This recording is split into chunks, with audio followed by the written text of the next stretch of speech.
Bella Padilla, kumpirmadong nagbabalik sa primetime kasama sina Gerald Anderson at Richard Gutierrez.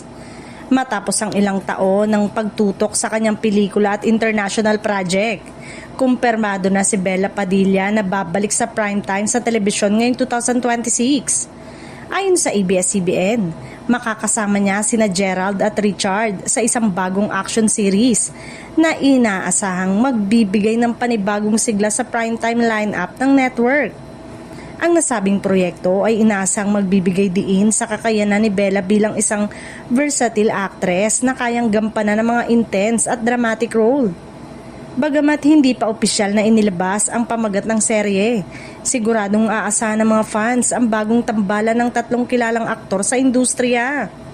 Sa kanyang pagbabalik, inaasahan ding magdadala si Bella ng kanyang malaking following mula sa social media at pelikula na makakatulong sa pagpapaangat ng ratings ng bagong serye.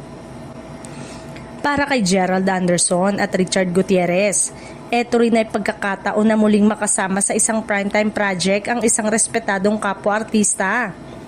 Hindi pa ipinapahayag ng network ang eksaktong petsa ng airing, ngunit pinapalakpakan ng fans ang balitang ito sa social media.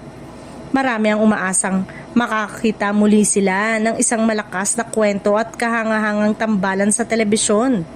Sa kabuuan, ang pagbabalik ni Bella Padilla sa primetime ay isa sa mga pinaka-inaabangang kaganapan sa showbiz ngayong taon.